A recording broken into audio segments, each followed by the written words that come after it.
Hello friends, स्वागत है आप सभी का आपके अपने यूट्यूब चैनल लर्निंग अड्डा 21 में।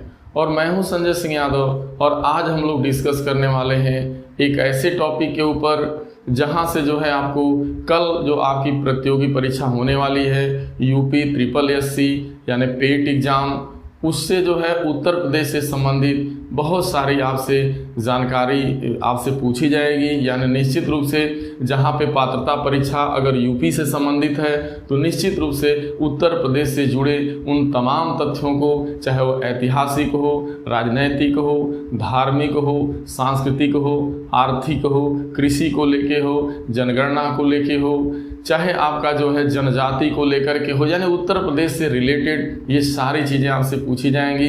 तो मैं समयाभाव के चलते मैं इसके ऊपर कोई स्पेशली वीडियो नहीं बना पाया, लेकिन मैं जो है उत्तर प्रदेश जो स्पेशल जो है यानी उत्तर प्रदेश से संबंधित जो कुछ अपने को जो विशेष सामान्य ज्ञान नज़र में आ रहा है, जो हमें ऐसा लग रहा है कि ये प्रतियोगी परीक्षाओं में ऐसे क्वेश्चन कल जरूर आने वाले हैं, तो मैंने इस पर वीडियो बनाने का प्रयास कर रहा हूं और मैं उम्मीद रखता हूं कि यह वीडियो आप लोगों को ज़रूर पसंद आएगा और परीक्षा में जाने से पहले इस वीडियो को आप ज़रूर देख के जाएंगे। इसी उम्मीद के साथ मैं इस वीडियो को आगे की तरफ बढ़ा रहा हूँ। तो चलिए, जैसा कि आप जानते हैं मैं एक तरफ से लेके चल रहा हूँ। पहले हम लोग उत्तर प्रदेश के राजनीतिक परिदृश्यों पे थोड़ा ध्यान देंगे। तो जैसा कि आप जानते हैं कि हमारे उत्तर प्रदेश जो अपना उत्तर प्रदेश था, इस उत्तर प्रदेश को सबसे पहले जो है संयुक्त प्रांत के नाम से जाना जाता था। तो देखिए उत्तर प्रदेश की जो देखिए ध्यान देना आपको, 1937 में भारत शासन अधिनियम जो 1935 बना था, उसके अधीन 1937 में उत्तर प्रदेश को संयुक्त प्रांत के नाम से जाना जाता था। यानी उत्तर प्रदेश का प्राचीन नाम क्या था मेरे भाई, तो संयुक्त प्रांत बताना है। उत्तर प्रदेश इसका नाम कब पड़ा, तो ध्यान देना है 24 जनवरी सन 1950 को। 24 जनवरी सन 1950 को संयुक्त प्रांत का नाम उत्तर प्रदेश पड़ता है। यानी जब आपका भारतीय संविधान लागू होने के बाद, तो भारतीय संविधान लागू होने के बाद आपको पता है कि जो है ये जो है 24 जनवरी सन 1950 को इसे उत्तर प्रदेश के नाम से जाना जाता है। इसकी राजधानी आपको पता है लखनऊ है। 1937 में भी राजधानी लखनऊ ही हुआ करती थी। और एक चीज़ ध्यान देना है, इसीलिए प्रतिवर्ष जो है देखो 24 जो जनवरी का डेट है, 24 जनवरी को उत्तर प्रदेश स्थापना दिवस के रूप में हर वर्ष मनाया जाता है मेरे भाई। और 25 जनवरी को जैसा कि आप जानते हैं मतदाता दिवस मनाया जाता है और 26 जनवरी को आपका जो है गणतंत्र दिवस मनाया जाता है। तो एक चीज़ ध्यान देना है। और आपसे जो पूछे जाने, देखिए उत्तर प्रदेश की जो भाषा की बात की जाए तो उत्तर प्रदेश की जो राजकीय भाषा है वो आपकी हिंदी है और एक सेकंड जो राजकीय भाषा है वो उर्दू को माना जाता है, ठीक है।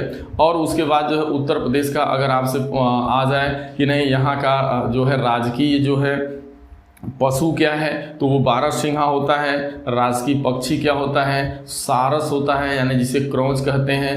राजकीय वृक्ष क्या है, अशोक का पेड़ है यानी अशोक का वृक्ष है। राजकीय पुष्प क्या है, तो आपका पलाश यानी टेसु, पलाश भी आ सकता है या टेसु, तो ये पुष्प है, राजकीय पुष्प है।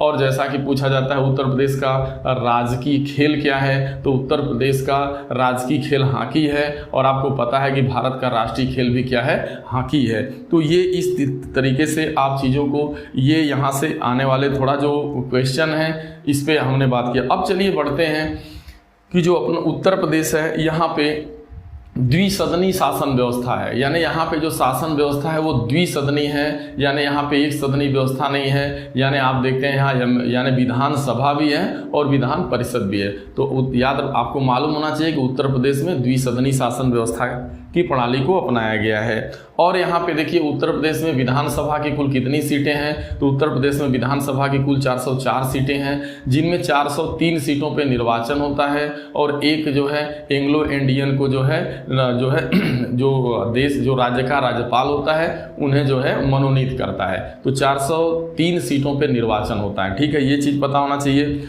और यहाँ पे जो विधान परिषद की सीट है, विधान परिषद की कुल उत्तर प्रदेश में 100 सीटें हैं। तो विधानसभा की 404, विधान परिषद की जो है 100 और उसमें 403 निर्वाचित, एक जो है मनोनीत, ठीक है, आंग्ल भारतीय को नियुक्त किया जाता है। और ध्यान देना है उत्तर प्रदेश का सबसे सर्वाधिक जो विधानसभाओं वाला कौन जिला है? तो उत्तर प्रदेश का जो प्रयागराज जिला है, जहां पे सर्वाधिक जो है विधानसभा की 12 सीटें हैं। और ये बहुत ज़्यादा महत्वपूर्ण है कि उत्तर प्रदेश में लोकसभा की सर्वाधिक सीटों की संख्या कितनी है? तो उत्तर प्रदेश में लोकसभा की सर्वाधिक सीटों की संख्या मेरे भाई जो है 80 है। 80 जो है लोकसभा की सीट है।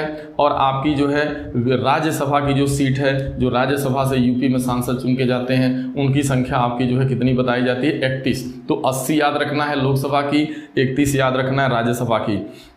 और ध्यान देना है अपने उत्तर प्रदेश का सर्वाधिक संसदीय क्षेत्र, यानी कौन ऐसा संसदीय क्षेत्र है जो सर्वाधिक बड़ा संसदीय क्षेत्र माना जाता है? तो गाजियाबाद। उत्तर प्रदेश का गाजियाबाद एक ऐसा जो है संसदीय क्षेत्र है जो उत्तर प्रदेश का सबसे बड़ा संसदीय क्षेत्र माना जाता है। ठीक है, ये चीज़ आपको पता चल गई।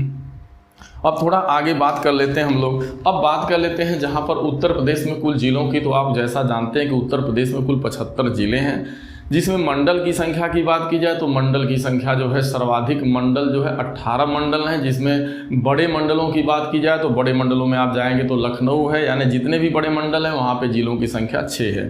तो 18 मंडल हैं। और जो है जो उत्तर प्रदेश में जो नगर निगम है, जो नगर निगम की संख्या है, उन नगर निगमों की संख्या अगर देखा जाए तो वो नगर निगम आपके 17 नगर निगम है। बाद में 2 नए नगर निगम 2017 में जोड़े गए, 2017-18 में। जैसे आपका अयोध्या हो गया और जो है मथुरा हो गया। अयोध्या एवं मथुरा को 2 ऐसे जिले हैं जिनको जो है आप जो है महानगर यानी नगर निगम की श्रेणी में इन टाउनों को रखा गया। मथुरा आपका जो नगरीय क्षेत्र है अब हो गया, और आपका अयोध्या। ठीक है, तो ये चीज़ आपको यहाँ से पता होना चाहिए। फिर मैं आपको आगे लेके चलता हूँ जो काफ़ी यूनिक है। यहाँ से क्वेश्चन आपका हर हाल में बनना। जैसे वैसे तो सब मैं आपको बता रहा हूँ, बहुत सारी चीज़ें हैं। अब बात करते हैं जनजाति क्षेत्र। देखिए जो उत्तर प्रदेश से जनजाति से जुड़ी, अगर उत्तर प्रदेश में जनजाति से जुड़े क्वेश्चन आपको परीक्षा में आपसे पूछा जाएगा। अब जैसे देखो बात हो रही है कि देखिए कौन ऐसा उत्तर प्रदेश का जिला है जहां पे एक भी जनजाति नहीं पाई जाती है। तो उत्तर प्रदेश में जनजाति रहित जिले की बात की जाएगी तो उसमें आपको बताना होगा अयोध्या और जालौन। अयोध्या और जालौन ऐसा 2 जिला है जहाँ पे जनजातियाँ बिल्कुल नहीं हैं। और उत्तर प्रदेश में जो जनजातियों की संख्या है, यदि यहाँ पे बात हो जाए तो उसकी संख्या 10 है। और एक चीज़ और ध्यान देना है, उत्तर प्रदेश का सर्वाधिक जनजाति वाला जिला कौन है? तो उत्तर प्रदेश का सर्वाधिक जनजाति वाला जो आपका जिला है वो आपका जो है लखीमपुर खीरी होगा। ठीक है, सर्वाधिक जनजाति वाला जो जिला है वो आपका लखीमपुर खीरी है, और साथ में आपका सोनभद्र भी होगा। एक चीज़ ध्यान देना, उत्तर प्रदेश में जो सर्वाधिक जनजाति जो पाई जाती है वो कौन जनजाति है? तो वो थारू जनजाति है। और ये जो थारू जनजाति है यह तराई क्षेत्र में पाई जाती है। यानी जैसा कि महाराजगंज जिला हो गया, महाराजगंज, सिद्धार्थनगर, श्रावस्ती, बहराइच, लखीमपुर खीरी, यानी ये जो तराई बेल्ट है आपका महाराजगंज हो गया, सिद्धार्थ नगर हो गया, श्रावस्ती और बहराइच और जो है आपका महाराजगंज, लखीमपुर खीरी, ये ऐसे ज़िले हैं जहाँ पर जो है थारू जनजाति पाई जाती है। और उसके बाद अगर दूसरी कोई जनजाति संख्या में पाई जाती है तो बुक्सा जनजाति है, जो अभी बार बार पूछा जाता है। तो बुक्सा जनजाति जो है किस उत्तर प्रदेश के किस जिले से बिलोंग करती है? यह बिजनौर जिला से बिलोंग करती है। तो ये आपको अच्छे से तैयार कर लेना है। और राज्य के सोनभद्र जिला जो है अनुसूचित जनजातियों की संख्या सबसे अधिक है। और इसके बाद बलिया, ये चीज़ ध्यान में रखना है। और यहाँ पे जो है राज्य में निवास करने वाली जनजाति थारू है, बुक्सा है, खरवार है, शहरिया है। तो एक चीज़ ध्यान देना, देखो भाई वहाँ पे थोड़ा सा डाउट था, उत्तर प्रदेश में सर्वाधिक जनजाति वाला जिला आएगा, कहाँ पे सर्वाधिक जनजाति रहती है? तो आपको यहाँ पे मारना होगा जो है आपका जो है सोनभद्र जिला। ठीक है, अब कुछ देखिए, जैसे यहाँ पे प्रश्न आया कि सर्वाधिक अनुसूचित जनजाति वाले जिले का प्रतिशत कहाँ पे सर्वाधिक है? तो अनुसूचित जनजाति का जो सर्वाधिक प्रतिशत वाला जिला है वो आपका सोनभद्र है। या ऐसे आ जाए सर्वाधिक अनुसूचित जनजाति वाला जिला कौन है? तो भी आपका कौन है भाई? वो सोनभद्र ही है। ठीक है, उत्तर प्रदेश की सर्वाधिक जनजाति वाली जो जाति है, यानी उत्तर प्रदेश में कौन ऐसी जनजाति जो सर्वाधिक है, सबसे ज़्यादा संख्या आबादी में है? तो वो थारू याद रखना आपको, जो वही आपका महाराजगंज जो तराई बेल्ट में पाई जाती है। ठीक है, अब बात आ रही है कि ध्यान देना, जो थारू समाज के लोग होते हैं उनको उनका जो परिवार होता है वो मातृसत्तात्मक होता है। मातृ सत्ता प्रधान होती है। और सबसे ज़्यादा जो है एक चीज़ ध्यान देना है, कर्मा।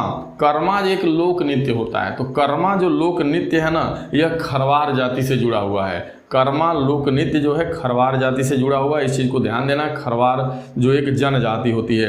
और बहुत ज़्यादा बार पूछा गया है कि कौन सी जनजाति जो है दीपावली को शोक के रूप में मनाती है, तो यही जो सर्वाधिक मात्रा में जो पाए जाने वाली जनजाति उत्तर प्रदेश में थारू जनजाति, वही आपको जो है दीपावली के त्यौहार को शोक के रूप में। तो कौन ऐसी जनजाति है जो दीपावली को शोक के रूप में मनाती है, तो ये थारू है, इसको तैयार रखना है आपको। और ध्यान देना है, जो बुक्सा जनजाति या भोक्सा जनजाति है वो बिजनौर एवं आगरा के आसपास वो रहते हैं। बिजनौर और आगरा के आसपास बुक्सा जनजाति पाई जाती है। उत्तर प्रदेश में सर्वाधिक वही है। तो आपको बस इतना ध्यान देना है कि उत्तर प्रदेश में 10 सर्वाधिक जनजातियां हैं। 10 जातियों को जनजाति की श्रेणी में रखा गया है। सर्वाधिक जनजाति वाला जो जिला है वो सोनभद्र आपका है। जो सर्वाधिक जनजाति कौन है, तो थारू है। कौन जनजाति है जो दीपावली को शोक के रूप में मनाती है, तो वो थारू ही है। उसके बाद बुक्सा जनजाति है जो बिजनौर जिले के आसपास पाई जाती है। इसके अलावा जो है ध्यान देना, उत्तर प्रदेश का जो मिर्जापुर जिला है, सोनभद्र है, देवरिया है, बलिया है, गाजीपुर में, इसमें खरवार जनजाति पाई जाती है। खरवार या खैरवार, तो ये खरवार या खैरवार जो जनजाति है, इसका जो एक लोक नृत्य होता है कर्मा।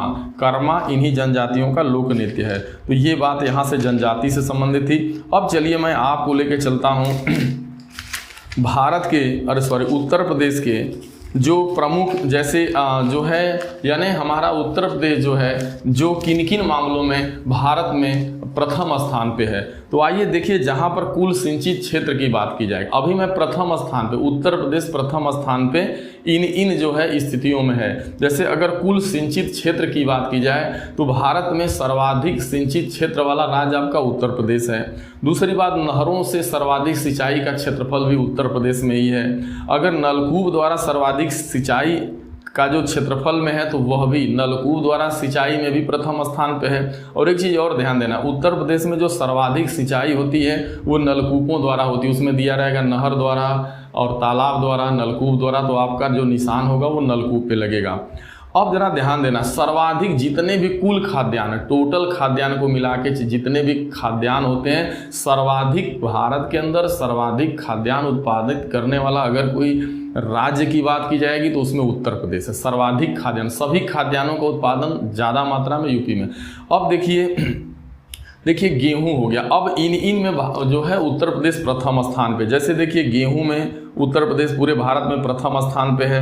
मटर, देखिए गेहूं हो गया, गन्ना हो गया, आलू हो गया, आम हो गया, अमरूद। देखिए गेहूं, गन्ना, आलू, आम, अमरूद, और जो है इसके बाद हरा मटर, तरबूज हो गया, आंवला हो गया, खरबूज हो गया, सब्जी उत्पादन हो गया, उर्वरक खाद का उत्पादन हो गया, दुग्ध उत्पादन हो गया, गाय व भैंस के उत्पादन के मामले में हो, चीनी उत्पादन में, देखिए गन्ना उत्पादन में भी प्रथम स्थान पे और भारत में, और चीनी उत्पादन यानी यहाँ चीनी भी सर्वाधिक बनती है और गन्ने का उत्पादन भी यूपी में होता है। आलू भी सर्वाधिक पैदा होता है, पता है।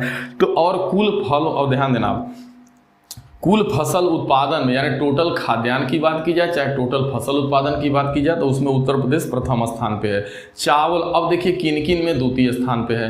देखिए चावल उत्पादन में जो भारत में प्रथम स्थान पे पश्चिम बंगाल है, और जो दूसरा आपका है ना वो द्वितीय नंबर पे पाया जाने वाला जो चावल में है ना वो आपका जो है उत्तर प्रदेश है। तो गेहूं में प्रथम, चावल में द्वितीय, और बाजरा में भी द्वितीय स्थान पे है, जौ में भी द्वितीय स्थान पे है। अब बात कर लेते हैं फल उत्पादन में, तो अपना जो उत्तर प्रदेश है ना वो पूरे फलों के उत्पादन में तीसरे नंबर पे आता है।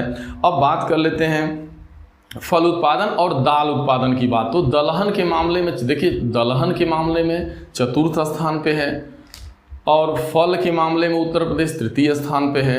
और बाकी अगर चावल की बात कर लें, जौ की बात कर लें, और अगर बात कर लें बाजरे की तो इसमें हमारा द्वितीय स्थान पे आता है। बाकी जितनी आपने फसलों का नाम देखा, खास करके बड़ी इंपॉर्टेंट है, गेहूं हो गया, गन्ना हो गया, चीनी हो गया, आम हो गया, आलू हो गया, इन सभी के उत्पादन में आपका उत्तर प्रदेश पूरे भारत में अग्रगण्य स्थान पे है। चाहे वो पशुपालन को लेके हो, डेयरी उद्योग को लेके हो, दुग्ध उत्पादन को, ये सारी चीज़ें। तो ये यहाँ से बहुत ज़्यादा इम्पोर्टेंट, इसको आपको देख के जाना है। और देखिए एक जो है ध्यान देना, वर्ष 2022 तक किसानों की आय को दोगुना करने हेतु मुख्यमंत्री की अध्यक्षता में गठित एक समिति की गई जिसका नाम है किसान समृद्धि आयोग। खैर इसको ध्यान में रखना है। अब चलिए ये आपका यहाँ से बात हो गया, तो अब हम जनजाति पे भी बात कर लिए।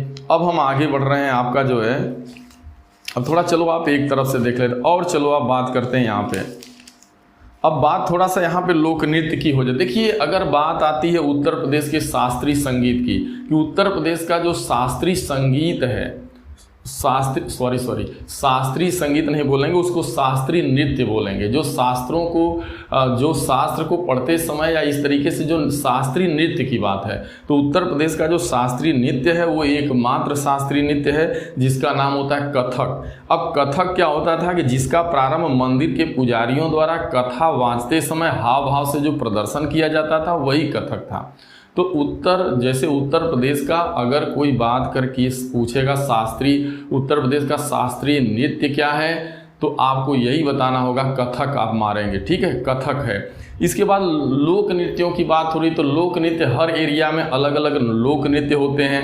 जैसे आप झूला नृत्य की बात कर लो, तो जो झूला नृत्य होता है ना, इसका आयोजन जो होता है आपको पता है कि यह जो है ब्रज क्षेत्र में है। एक होता है धोबिया नृत्य, तो जो धोबी समुदाय होता है वो लोग शादी ब्याह या ऐसे खुशी के मौके पे नृत्य करते हैं। सबसे ज़्यादा है चरकुला नृत्य। ये पूछा जाता है चरकुला नृत्य का संबंध कहाँ से है, तो चरकुला लोक नृत्य है और इसका संबंध ब्रज क्षेत्र से है। जब ब्रज क्षेत्र में होली के ऊपर या दीपों का चरकुला सिर पर रखकर महिलाएं नृत्य करती हैं। देखिए ब्रज क्षेत्र में होली पर जो है 108 दीपों का चरकुला सिर पर रख करके महिलाएं नृत्य करती हैं। चरकुला नृत्य का संबंध जो उत्तर प्रदेश से ही है, खास करके यह जो है आप जान पा रहे हैं कि ब्रज क्षेत्र से है, ठीक है।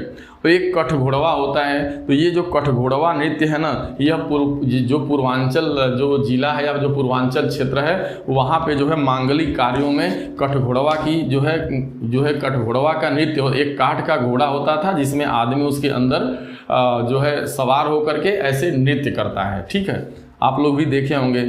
फिर देखो कर्मा, सबसे ज़्यादा जैसे कर्मा पूछा जाता है, कर्मा कहाँ का लोक नृत्य है, ये बहुत ज़्यादा इंपॉर्टेंट है कर्मा। तो कर्मा जो लोक नृत्य है ये बताया गया कि ये खरवार जो जनजाति है इसका लोक नृत्य है। कहता सोनभद्र एवं मिर्जापुर में खरवार जनजाति पाई जाती है और इन जनजातियों का यह कर्मा जो है यह मेन जो है एक लोक नृत्य है। इस चीज़ को ध्यान में रखना है। जो धुरिया लोक नृत्य है ना, यह बुंदेलखंड में जो है कुम्हार जनजाति से जुड़ा हुआ है। इसी तरीके का आपका छपेली है, सोवान। तो आपको जो है ना ये जो लोक नृत्यों की मैंने जो बात किया ये काफ़ी इम्पोर्टेंट है, इसको ध्यान में रखना है। अब कुछ मेले एवं महोत्सवों पे जाना है। बहुत सारे मेले एवं महोत्सव होते हैं जो काफ़ी ही चर्चित हैं। देखिए छोटी फिल्म सिटी के नाम से जो है ध्यान देना, कौन उत्तर प्रदेश का कौन सा ऐसा जिला है, कौन सा ऐसा स्थान है जिसे फिल्म सिटी के नाम से जाना जाता है, तो आपको याद मालूम होना चाहिए नोएडा सिटी को छोटी फिल्म सिटी के नाम से जाना जाता है। इस चीज़ को आपको ध्यान देना है। देखिए एक सोन महोत्सव होता है, जो सोन महोत्सव प्रत्येक वर्ष जो है यह मनाया जाता है, सोन महोत्सव, और यह सोनभद्र जिला में मनाया जाता है। ये चीज़ याद रखना है, सोन महोत्सव, ठीक है।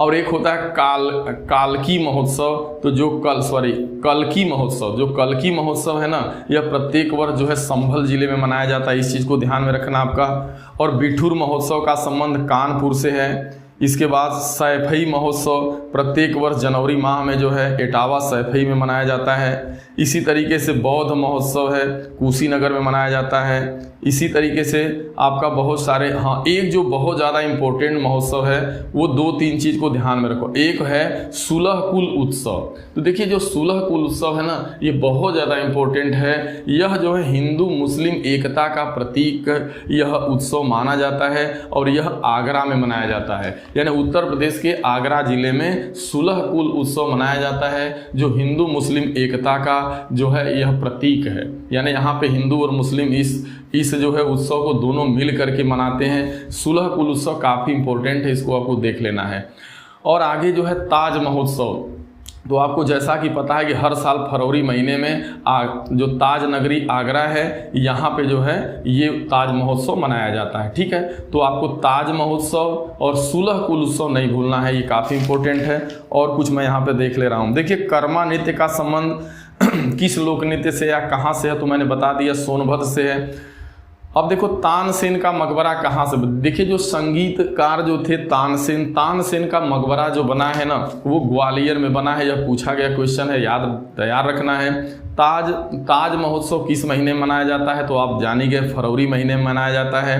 सैयद सालार मेला कहाँ लगता है, तो जो सैयद सालार मेला लगता है ना यह सैयद सालार की दरगाह पे लगता है जो बहराइच में लगता है। चरकुला प्रमुख लोक नृत्य है, तो जो चरकुला जो लोक नृत्य है ना यह ब्रजभूमि से जुड़ा हुआ है, चरकुला का संबंध ब्रजभूमि से है। तो ये रहा आपका। फिर इसके बाद में धुरिया लोक नृत्य एक है, तो धुरिया लोक नृत्य का संबंध बुंदेलखंड से है। और हिंदू मुस्लिम एकता का प्रतीक सुलह कुल उत्सव उत्तर प्रदेश में आयोजित किया जाता है। कहाँ आयोजित किया जाता है, आगरा शहर में। और लठमार जो होली मनाई जाती है तो आपको पता है वो बरसाना में मनाई जाती है, पता ही है आपको। और देखिए कुछ और आपको यहाँ से जाना है, यहाँ पे ध्यान दो आप जी। तो आप देख रहे हैं कि ये सारी चीज़ें जो है ये मैंने बता दिया आपको। ठीक है जी। अब चलिए बात करते हैं, थोड़ा हम शुरू से देख लेते हैं। अब आपको यहाँ से मैंने बता दिया थोड़ा राजनैतिक हो गया। अब चलो यहाँ पे आ जाते हैं। देखिए जो अपना जो उत्तर प्रदेश है, इस उत्तर प्रदेश का जो है अगर बात की जाए न्यायिक अनुसंधान एवं प्रशिक्षण केंद्र, न्यायिक अनुसंधान प्रशिक्षण केंद्र कहाँ है, लखनऊ में है। और उच्चतम न्यायालय यानी जो हाई कोर्ट है वो इलाहाबाद में स्थित है और इसकी एक खंडपीठ लखनऊ में भी है। तो ये आपको पता चल गया। और आपको पता होना चाहिए कि उत्तर प्रदेश के अंदर की जो हाई कोर्ट जो इलाहाबाद है यहाँ पे सर्वाधिक जज हैं। ये पूरे भारतवर्ष में इतने हाई कोर्ट में कहीं भी जज नहीं है, इनकी संख्या 160 है, ये आपको पता रहे। अब देखिए ये ध्यान देना, यहाँ से थोड़ा सा क्वेश्चन मैंने प्रमुख अपने हिसाब से इसको दिमाग में नोट किया है। तो ये है कि राज्य के प्रथम मुख्यमंत्री, तो राज्य का जो उत्तर प्रदेश राज्य के प्रथम मुख्यमंत्री कौन थे, तो पंडित गोविंद वल्लभ पंत थे, ये याद रखना है। और देखिए राज्य एवं देश की पहली महिला मुख्यमंत्री, यानी उत्तर प्रदेश राज्य की पहली और देश की भी पहली मुख्यमंत्री वो महिला कौन थी, तो वो थी सुचेता कृपलानी, उत्तर प्रदेश की पहली महिला। देखिए अब तक उत्तर प्रदेश में 2 महिलाएं मुख्यमंत्री के रूप में नवाजी गई हैं, एक सुचेता कृपलानी जी हैं, एक सुश्री मायावती जी हैं। देखिए सर्वाधिक बार अगर उत्तर प्रदेश में मुख्यमंत्री कोई बना है तो सुश्री मायावती जी, यानी मायावती जी को ने अब तक 4 बार उत्तर प्रदेश की मुख्यमंत्री रही हैं। और देखिए महिला मुख्यमंत्री सेकंड ये हो गई। और देखिए बात करते हैं महिला राज्यपाल की बात, तो देखिए उत्तर प्रदेश के मुख्यमंत्री, ध्यान देना आप, यानी राज्य एवं देश की प्रथम महिला राज्यपाल, अगर राज्य की या पूरे देश की अगर कोई प्रथम महिला राज्यपाल थी तो आपको पता है श्रीमती सरोजिनी नायडू उत्तर प्रदेश की जो है राज्यपाल थी और देश की प्रथम राज्यपाल महिला थी ये। ठीक है, ये चीज़ पता हो गया। अब देखिए स्वतंत्रता के बाद प्रथम जो विधानसभा अध्यक्ष थे उनका क्या नाम था, तो राजर्षि पुरुषोत्तम दास टंडन, ये आपको मालूम होना चाहिए। वर्तमान में विधानसभा अध्यक्ष कौन है, तो हृदय नारायण दीक्षित जी हैं। ठीक है, तो ये सारी चीज़ें आपकी यहाँ से क्लियर हो गई, ये राजनैतिक हो गया। अब हम लोग थोड़ा आगे बढ़ते हैं। देखिए नेशनल बोटेनिकल गार्डन कहाँ स्थित है, तो आपको पता है ये बार बार पूछा गया क्वेश्चन है, नेशनल बोटेनिकल गार्डन कहाँ स्थित है, तो नेशनल जो बोटेनिकल गार्डन है वो आपका लखनऊ में स्थित है। फिर हम लोग आगे बढ़ते हैं। अब देखिए ध्यान देना है, देखिए भारतीय कालीन औद्योगिक संस्थान आपका भदोही जिला में है। आपको पता है कि जो भदोही जिला है यहाँ पे कालीन नगरी के नाम से जाना जाता है, उत्तर प्रदेश की कालीन नगरी भदोही है और भारतीय कालीन औद्योगिक संस्थान। अब देखिए भारतीय प्रौद्योगिक संस्थान IIT कहाँ स्थित है, BHU वाराणसी में स्थित है। आपको पता है कि भारतीय हथकरघा तकनीकी संस्थान चौका घाट वाराणसी में स्थित है। और शाक भाजी यानी शाक भाजी संस्थान भी जो है वाराणसी में ही स्थित है, ये आपको पता है अच्छे से।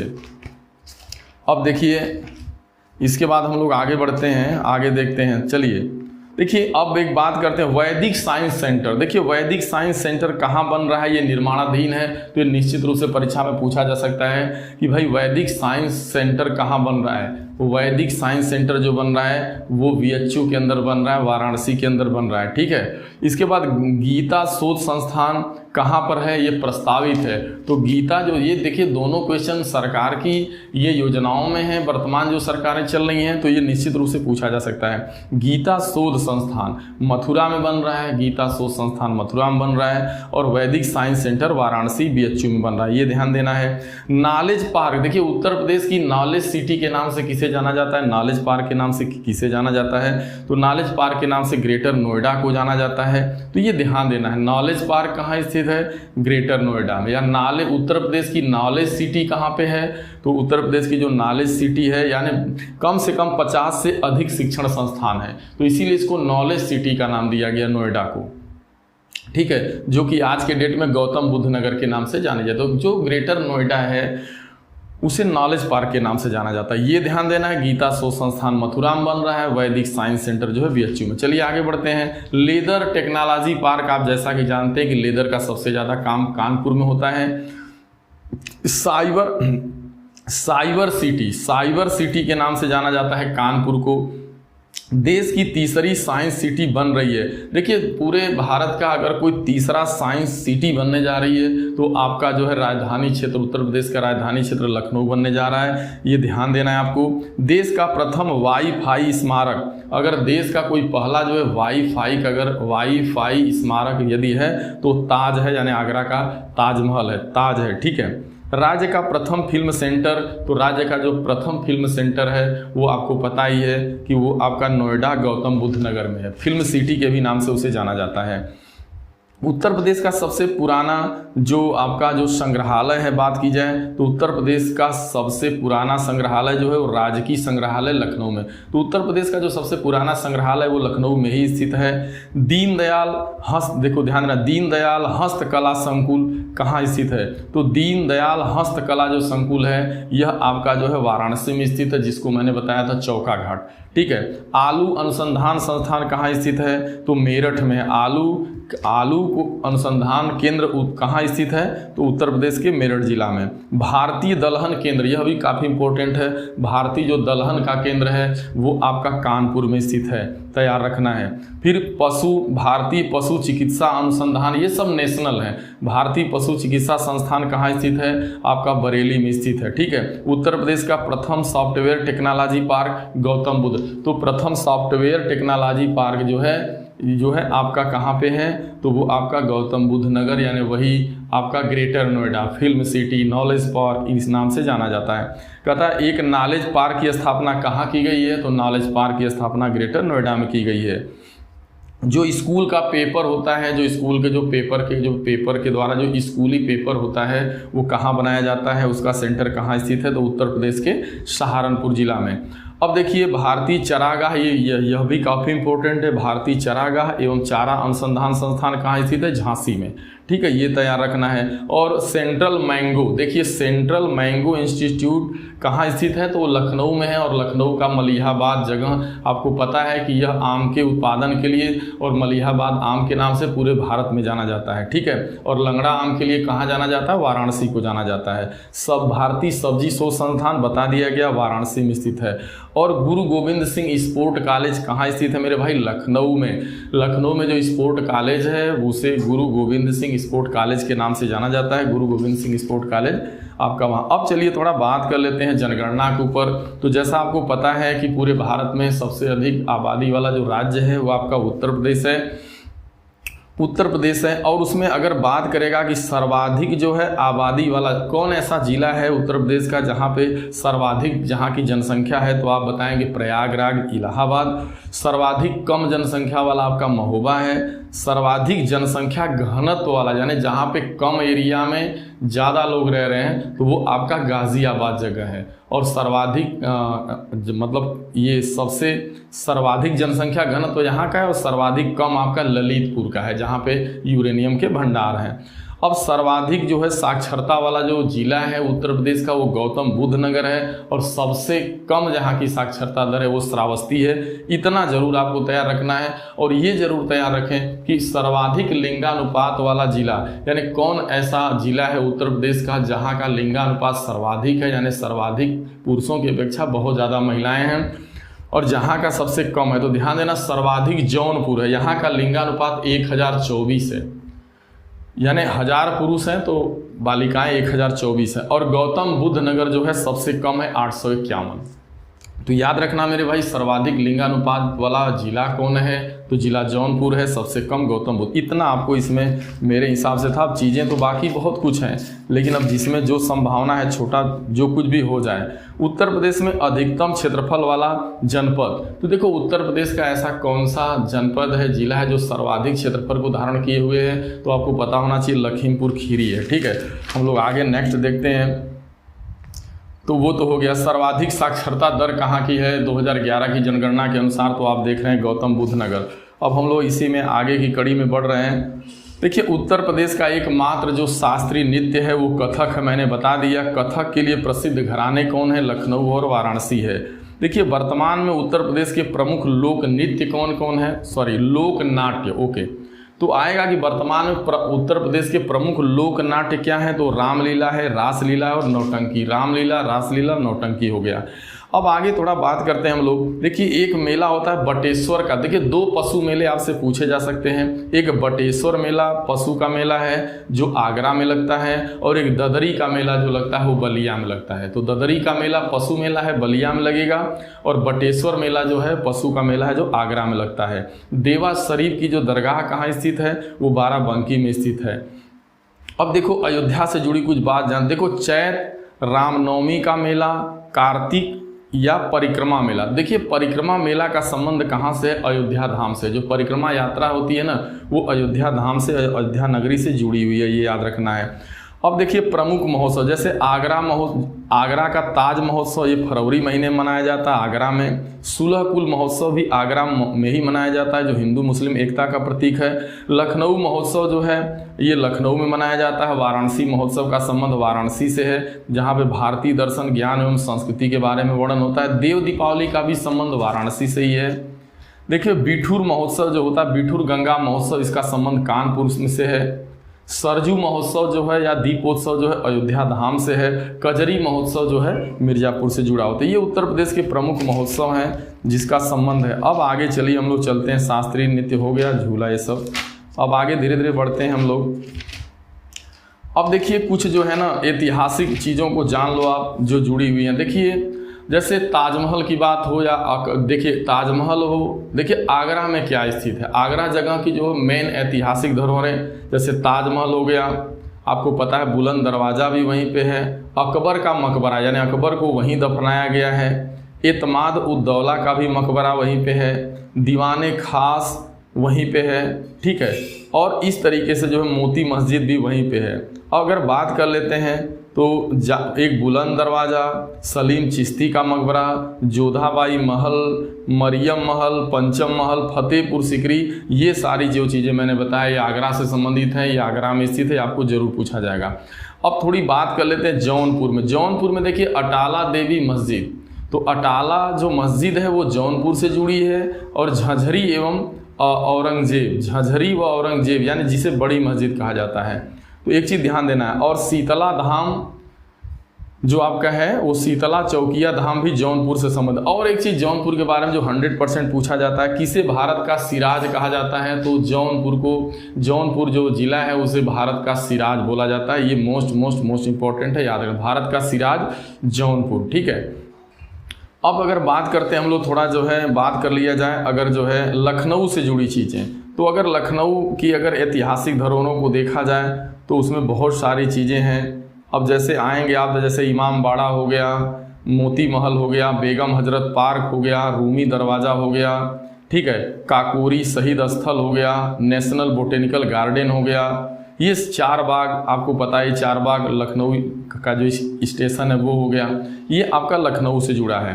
अगर बात करें हम इलाहाबाद की, तो वहाँ पे देखिए अकबर का किला है, यानी अकबर का निर्मित किला, वहीं इलाहाबाद प्रयागराज, आनंद भवन जो है अल्फ्रेड नोबेल पार्क है। चीज़ें तो बहुत हैं लेकिन जो इम्पोर्टेंट है मैं उसी पे फोकस कर रहा हूँ। यानी अकबर का किला पूछा जा सकता है, आनंद भवन, स्वराज भवन, अल्फ्रेड नोबेल पार्क जहाँ चंद्रशेखर आज़ाद को गोली लगी थी। ठीक है, अब हम लोग बात करते हैं, थोड़ा सा आगे बढ़ते हैं, चंदौली में आते हैं। तो चंदौली में चंद्रप्रभा वन्य जीव अभ्यारण्य कहाँ स्थित है? तो चंदौली में, ये आपको अच्छे से याद रखना है, चंद्रप्रभा वन्य जीव अभ्यारण्य और राजदरी देवदरी ये के जलप्रपात, राजदरी देवदरी का जो जलप्रपात है ये आपसे। अब हम लोग थोड़ा आगे बढ़ते हैं, तो आगे जैसे आप बात करेंगे तो फिर उसमें है, देखिए सबसे ज़्यादा जो है नैमिसारण्य जगह जो है वो सीतापुर में स्थित है, जहाँ 88,000 ऋषियों की तपोभूमि। अगर आपसे कोई कहे 88,000 ऋषियों की तपोभूमि वाला जिला कौन है? सीतापुर है। वो जगह कौन है? नैमिसारण्य है। 30,000 तीर्थों की भूमि अगर कहा जाए तो वह भी नैमिसारण्य ही है। ठीक है, और इसके बाद में आपका ये सारी चीज़ें हैं। और मिश्रिक जगह कहाँ स्थित है? मिश्रिक जगह भी वहीं पे है। तो ये नैमिसारण्य जो है सीतापुर का जिले के अंदर जो जगह है वो काफ़ी चर्चित है। और मिश्रिक के अंदर दधीची कुंड है, तो दधीची कुंड, सीता कुंड कहाँ स्थित है? तो या दधीची कुंड, दधीची आश्रम, सीता कुंड, यह जो है सीतापुर जिले के मिश्रिक तहसील में स्थित है। ये आपको ध्यान देना है।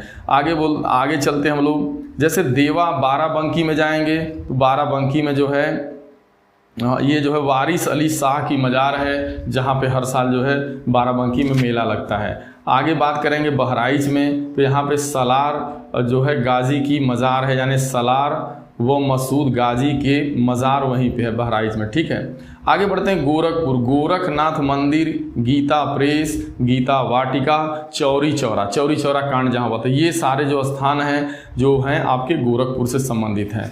आगे हम लोग बात करते हैं दुधवा नेशनल पार्क लखीमपुर खीरी। तो लखीमपुर खीरी जो जिला है, जो उत्तर प्रदेश का क्षेत्रफल में सर्वाधिक बड़ा जिला है, वहाँ पे दुधवा नेशनल पार्क लखीमपुर खीरी आपका है। अब देखिए सहारनपुर से जुड़े, जैसे देवबंद का नाम आता है, देवबंद एवं दारुल उलूम, ये जो आपके स्थल हैं, देवबंद जो जगह है या दारुल उलूम जो जगह है, ये आपको पता होना चाहिए सहारनपुर जिले में स्थित है। ठीक, फिल्म सिटी के नाम से किसे जाना जाता है? फिल्म सिटी हो या नोएडा हो, तो यह जो है गौतम बुद्ध नगर जो जिला है, गौतम बुद्ध नगर जिले को ही पहले नोएडा था, ग्रेटर नोएडा था, अब उसका नाम गौतम बुद्ध नगर के नाम से वो जिला जाना जाता है, जिसे फिल्म सिटी, जिसे नॉलेज पार्क, अभी आपने बहुत सारा नाम सुना। कलिंजर दुर्ग कहाँ स्थित है? कलिंजर का किला कहाँ स्थित है? तो बांदा, जिला बांदा में कलिंजर का किला स्थित है। या आप जैसे तुलसीदास जी की जो जन्मस्थली देखा जाए तो वह भी बांदा से ही संबंधित है। झांसी का किला या रानी लक्ष्मीबाई महल, ये सब आपका सुनो, झांसी का किला, रानी लक्ष्मीबाई महल, सागर का किला, बरुआ ताल आदि जो है झांसी से संबंधित है। इसके बाद हम लोग आगे बढ़ते हैं, तमाम चीज़ें हैं। अब आओ आप यहाँ कुछ जो है, जैसे देखो आपका सिराज ए हिंद या पूर्व का सिराज, सिराज ए हिंद या पूर्व का सिराज जौनपुर को कहा जाता है। पीतल नगरी के नाम से आपको पता है मुरादाबाद को बोला जाता है। बांस नगरी या सुरमा नगरी बरेली को कहते हैं। ताला नगरी अलीगढ़ को कहा जाता है, ये आपको पता होना। नवाबों का शहर आपका जो है या चाकुओं की नगरी रामपुर है। धान का कटोरा चंदौली जिला है। पिपरहवा जगह का संबंध किस जिले से है? सिद्धार्थ नगर यानी कपिल वस्तु से है। काशी की बहन गाजीपुर को कहा जाता है। इत्र नगरी कन्नौज है आपकी। क्रांति नगरी मेरठ है। 88,000 ऋषियों की तपोभूमि नैमिसारण्य है सीतापुर।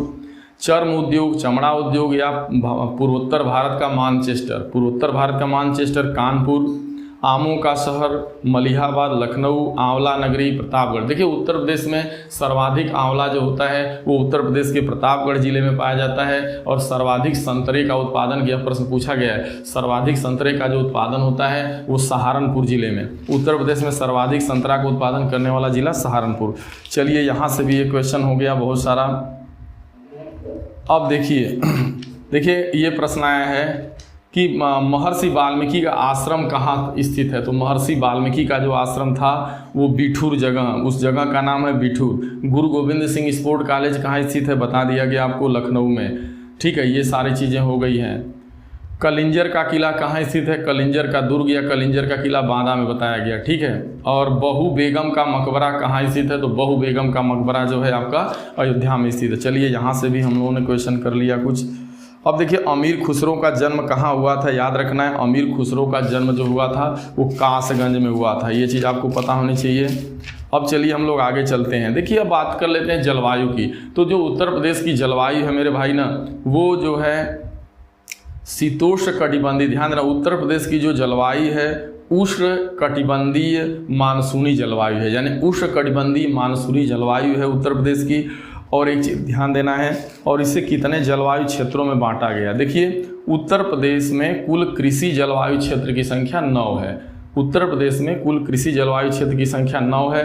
उत्तर प्रदेश में जो सर्वाधिक नगदी फसल है, जो सर्वाधिक नगदी फसल के रूप में जाना जाता है, तो सर्वाधिक नगदी फसल के रूप में गन्ने को जाना जाता है। और देखिए उत्तर प्रदेश का एक कौन सा जिला है जिसे पान नगरी के नाम से जाना जाता है। उत्तर प्रदेश में पान की खेती 24 जिलों में की जाती है, लेकिन पान के लिए सबसे अगर प्रसिद्ध जगह है तो बांदा है, आप ध्यान रखना है। बांदा में एक बरई मानपुर जगह है, यानी बांदा और ललितपुर। देखिए पान के लिए 2 जिले चर्चित हैं, खास करके बांदा और ललितपुर 2 ऐसा जिला है जहां पान का सर्वाधिक उत्पादन आपका बांदा में होता है, याद तैयार रखना है। गाय एवं भैंस की नस्ल की सर्वाधिक दुग्ध उत्पादन, देखिए गोकुल पुरस्कार जो दिया जाता है यह जो है किसानों को दूध उत्पादन करने वाले कृषकों को दिया जाता है। उत्पादन की बात हम लोगों ने कर लिया, जलवायु हो गया उत्तर प्रदेश की। अब थोड़ा बात कर लेते हैं हम लोग यहाँ पे। देखिए नदी राष्ट्रीय जलमार्ग तो आपको पता है कि हल्दिया से लेकर के, हल्दिया जगह कोलकाता में, वहाँ से लेकर के जो है इलाहाबाद तक, प्रयागराज तक जो है नदी मार्ग बना हुआ है गंगा में, जिसे आंतरिक नदी जल मार्ग बोलते हैं। यह भारत का सबसे बड़ा आंतरिक, तो ये कह रहा है कि राष्ट्रीय मार्गों की संख्या मतलब कौन, यह जो है तो कहाँ तक है, ये किस में बना हुआ है, तो गंगा नदी के अंदर बना हुआ है। देखिए माटी तालाब परियोजना कहाँ स्थित है, बेतवा नदी पर। उत्तर प्रदेश का सबसे ऊंचा बांध कौन सा है, तो उत्तर प्रदेश का सबसे जो ऊंचा बांध है वो आपका ये माटी ताला, 1 मिनट रुक जाओ आप, हाँ ठीक है। उत्तर प्रदेश का सबसे ऊंचा जो बांध है वो रामगंगा बांध है, ठीक है, रामगंगा के ऊपर। उत्तर प्रदेश में सबसे ऊंचा बांध कौन सा है, रामगंगा, ठीक है, रामगंगा। फुलहर झील ये पूछा गया है, फुलहर झील किस राज्य में स्थित है, तो फुलहर झील जो है आपकी, ये फुलहर झील आपकी जो है आपकी उत्तर प्रदेश में स्थित है, ठीक है, फुलहर झील। तो इसको तैयार करना ये पूछा गया है। अब यहाँ पर बात हो रही है कि भारत में किस राज्य में नलकूप, देखो ये कह रहा है कि भारत के किस राज्य में सर्वाधिक नलकूपों द्वारा सिंचाई होती है। देखिए सबसे ज़्यादा अगर नलकूप द्वारा सिंचाई भारत, उत्तर प्रदेश में सर्वाधिक नलकूप द्वारा ही सिंचाई होती है नहर की अपेक्षा, ये तैयार रखना है। कहता है जैसे ना सबसे जो आपकी जो लंबी नहर है यानी उत्तर प्रदेश की, या कौन सबसे लंबी नहर मानी जाती है, तो जो सबसे लंबी नहर उत्तर प्रदेश की है वो आपको मैं बता देना चाहता हूँ, वो शारदा नहर है। तो शारदा नहर जो उत्तर प्रदेश की सबसे लंबी नहर है। और उत्तर प्रदेश में सिंचाई का मुख्य साधन क्या आएगा, तो आप नलकूप को मारेंगे। गोविंद बल्लभ पंत सागर जो झील बनी है, या गोविंद बल्लभ पंत सागर जो झील बनाई गई है, यह किस जिले में है, सोनभद्र जिला में है। किस नदी के ऊपर है, तो रिहंद नदी के ऊपर, याद रखना है, मोस्ट इंपॉर्टेंट है। गोविंद बल्लभ पंत सागर झील जो है वो सोनभद्र जिला में रिहंद नदी के ऊपर बनाई गई है, और यह उत्तर प्रदेश में। कहता है गोविंद बल्लभ पंत सागर जलाशय स्थित है कहाँ, उत्तर प्रदेश, ठीक है। ये सारी बातें हो गई। सिंचाई का सर्वाधिक उत्तर प्रदेश का जो साधन है वो नलकूप है। अब चलिए हम थोड़ा ऊर्जा के संसाधन की बात कर लें। तो देखिए नरौरा परमाणु, देखिए जो यहाँ पे जो परमाणु शक्ति के द्वारा यानी जो बिजली तैयार होती है वो आपको पता है, नरौरा परमाणु संयंत्र जो है वो उत्तर प्रदेश में है। उत्तर प्रदेश का बुलंदशहर, वो बुलंदशहर में है, ठीक है। तो इतना ध्यान देना है कि उत्तर प्रदेश में परमाणु ऊर्जा केंद्र स्थापित है कहाँ, वो जगह का नाम बताइए, नरौरा।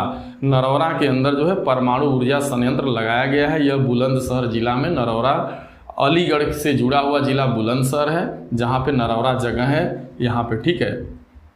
ओबरा जल विद्युत केंद्र किस नदी पर बनाया गया, तो जो ओबरा जल विद्युत केंद्र है, जो जल विद्युत परियोजना जो ओबरा में बनाई गई है वो रिहंद नदी पे बनाई गई है, जहाँ पे आपकी गोविंद बल्लभ, अभी आपने झील का नाम देखा, ठीक है, ये चीज़ हो गया। अब थोड़ा आगे हम लोग आ जाते हैं, वन्य जीव अभ्यारण्यों की बात कर लें। तो देखिए जो वन्य जीव अभ्यारण्य है ना, तो आपको पता है कि जैसे उत्तर प्रदेश में आप जानते हैं दुधवा नेशनल पार्क जो लखीमपुर खीरी है उत्तर प्रदेश में, ये तैयार रखना है। और आपका चंदौली जिले का चंद्रप्रभा वन्यजीव अभ्यारण्य आपको ये तैयार रखना है, ठीक है। और देखिए किस जो सर्वाधिक जो उत्तर प्रदेश का वो कौन सा जिला है जो सर्वाधिक एस्बेस्टास का उत्पादन करता है, तो मिर्ज़ापुर है। और देखिए यूरेनियम, अगर उत्तर प्रदेश में कहीं यूरेनियम पाया जाता है तो उत्तर प्रदेश का वो कौन जिला है, वो ललितपुर जिला है, याद रखना, ठीक है, ललितपुर, ये याद रखना। और लायन शेर सफारी, देखिए किस राज्य में बब्बर शेर सफारी बनाया गया है, तो आपको पता है वो इटावा में जो है लायन शेर सफारी बनाया गया है। उत्तर प्रदेश में यूरेनियम कहाँ उपलब्ध है, बता दिया मैंने, यूरेनियम उत्तर प्रदेश के ललितपुर जिले में है। उत्तर प्रदेश में कोयले का सर्वाधिक भंडार कहाँ स्थित है, तो सिंगरौली, जो सोनभद्र का जो सिंगरौली क्षेत्र है, यानी उत्तर प्रदेश में कोयले के भंडार पाए जाते हैं विंध्य क्षेत्र, बुंदेलखंड, सिंगरौली, तो आपको पता होना चाहिए सिंगरौली में। सुरहा ताल पक्षी विहार, सुरहा ताल पाया जाता है बलिया जिले में, तो बलिया जिले में सुरहा ताल पक्षी विहार संस्थान स्थित है। उत्तर प्रदेश का सबसे बड़ा वन्यजीव विहार, उत्तर प्रदेश का सबसे बड़ा वन्यजीव विहार कहाँ स्थित है, हस्तिनापुर में, ठीक है, तो ये आपको तैयार रखना है, ठीक है। यहाँ पर ये सब बातें हो गई। उत्तर प्रदेश में नवाबगंज, ये देखिए नवाबगंज पक्षी विहार संस्थान है, तो नवाबगंज पक्षी विहार जो है ये बहुत बड़ा जो है पक्षी विहार है उत्तर प्रदेश का, और ये उन्नाव जिले में नवाबगंज पक्षी विहार संस्थान नवाबगंज में स्थित है, ठीक है, ये चीज़ हो गया आपका। अब थोड़ी बात कर लेते हैं हम लोग नदी। देखिए गंगा नदी में निम्नलिखित में से किस भाग को राष्ट्रीय जलमार्ग घोषित किया गया है, तो आपको पता है राष्ट्रीय जलमार्ग जो है गंगा नदी के ऊपर जो बना है वो प्रयागराज से हल्दिया तक है, ये आपको पता है, ठीक है। प्रदेश में सबसे लंबा राष्ट्रीय राजमार्ग है वो NH2 है, NH2 को बोला जाता है। और उत्तर प्रदेश से शुरू होने वाला सबसे लंबा जो राष्ट्रीय मार्ग है, नेशनल हाईवे है, उसका नाम है NH7, जो यूपी से शुरू होता है वो NH7 है, और जो सबसे लंबा उत्तर प्रदेश के अंदर से होते हुए जाता है वो NH2 है आपका, ठीक है। आगे बात करते हैं, यमुना एक्सप्रेसवे किसके किसके बीच बना है, तो आगरा व ग्रेटर नोएडा, आगरा व ग्रेटर नोएडा के बीच यमुना एक्सप्रेसवे बना है आपका, ठीक है, ये चीज़ हो गई। अब थोड़ा देख लेते हैं हम लोग अन्य चीज़ों के ऊपर, कोशिश किया जा रहा है कि इसमें कुछ बेटर हो जाए। अब चलिए बात कर लेते हैं। देखिए जो कुछ जैसे जो ज़िले हैं, जैसे एक ज़िला एक उत्पाद, खास करके यहाँ से प्रश्न पूछे जाएंगे तो थोड़ा आपको देख लेना है। जैसे एक जिला का जो एक उत्पाद है, जैसे कोई एक जिला है तो उसकी एक यूनिक चीज़, जैसे संत रविदास नगर का कालीन हो गया, सीतापुर की दरी हो गई, मुजफ्फरनगर का गुड़ हो गया, बलिया की बिंदी हो गई। तो इस तरीके से आप देख पा रहे हैं कि एक जिला के एक उत्पाद, यहाँ से आपको कुछ क्वेश्चन पढ़ लेने होंगे। और देखिए उत्तर प्रदेश में रेलवे कोच फैक्ट्री कहाँ स्थित है, तो आपको पता है कि उत्तर प्रदेश में जो रेलवे कोच फैक्ट्री स्थित है वो आपकी जो है बरेली में है, ठीक है। उत्तर प्रदेश के अंदर जो रेलवे का कोच बनाने की जो फैक्ट्री है वो रायबरेली में है। और ध्यान देंगे उत्तर प्रदेश का वो कौन सा जगह है जहाँ पे खेल का सामान बनता है, तो मेरठ में। मेरठ किस चीज़ का केंद्र है, खेल के सामान, तो आया है किसका उत्पादन केंद्र मेरठ में होता है, तो खेल का सामान। उत्तर प्रदेश में चमड़ा उद्योग, तो आपको पता है कानपुर, आगरा, ये एक चीज़ क्लियर हो गया। मैंने देखिए अब देखिए उत्तर प्रदेश, हाँ, प्रदेश में इंदिरा गांधी नक्षत्रशाला कहाँ स्थित है, तो प्रदेश के अंदर इंदिरा गांधी जो नक्षत्रशाला बनी है वो उत्तर प्रदेश के अंदर लखनऊ में बनी है। भीमराव अंबेडकर नक्षत्रशाला कहाँ स्थित है, तो भीमराव अंबेडकर जो नक्षत्रशाला है वो रामपुर में है। विज्ञान नगरी कहाँ अवस्थित है, विज्ञान नगरी आपको बताया गया कि भारत जो है तीसरा जो है, अगर कोई देश का तीसरा साइंस सिटी बनने वाला है तो आपका लखनऊ है। और प्रदेश की IT सिटी के नाम से देखो, प्रदेश की IT सिटी की स्थापना की जा रही है, तो कहाँ किया जा रहा है, लखनऊ में किया जा रहा है, ठीक है। उत्तर प्रदेश का प्रथम जैव प्रौद्योगिकी पार्क कहाँ स्थित है, तो वो लखनऊ में स्थित है। भारतीय पशु चिकित्सा अनुसंधान संस्थान, यानी भारतीय पशु चिकित्सा अनुसंधान संस्थान बरेली में, आपको पता हो गया। जनजाति पे बात हो गई, जनजातियों पे हम लोगों ने ख़त्म कर लिया। तो इस तरीके से मेरा यह आप लोगों से मैं कोशिश किया, चूँकि मैं चाह रहा था कि जो है UP SSSC की परीक्षा से पहले कुछ वीडियो दे पाऊँ, लेकिन समय अभाव में मैं नहीं कर पाया। तो सो मैंने प्रयास किया कि कहीं उत्तर प्रदेश से संबंधित एग्जाम है तो कम से कम उत्तर प्रदेश से जुड़ी हुई चीज़ें तो आपकी परीक्षा में ज़रूर आएंगी। यही इतिहास है, यही भूगोल है, यही संस्कृति है, तो यहाँ से कुछ चीज़ें पूछी जाएंगी। मैं जितना बन सका मैंने अपने तरफ से आपके लिए कोशिश किया। चीज़ें तो बहुत सारी थी, उसमें बहुत सारी चीज़ों को छोड़ा गया जो हमें लगा कि नहीं ये चीज़ एग्ज़ाम में आ सकती हैं, तो उनके ऊपर मैंने फोकस किया। यदि दोस्तों आपको ये वीडियो अच्छा लगा हो तो इसे कम से कम ज़्यादा से ज़्यादा लोगों में लाइक करिए, शेयर करिए, ताकि तत्काल जो भी लोग हैं वो थोड़ा अगर आधा घंटे की वीडियो को ये सुन लेते हैं तो हो सकता है कि उनके 4-5 नंबर परीक्षा में बढ़ जाएं। यहाँ मैं उम्मीद करता हूँ कि यहाँ से कुछ नंबर 2, 4, 5 नंबर तो आपको मिलने ही चाहिए इस वीडियो से। इसी उम्मीद और आशा के साथ आप लोगों को जो है मेरा वीडियो देखने के लिए बहुत बहुत धन्यवाद। यदि आप हमारे चैनल पर नए हैं दोस्तों तो आपसे यही मेरा विनम्र निवेदन है कि कृपया करके हमारे चैनल को सब्सक्राइब करें। थैंक यू, धन्यवाद।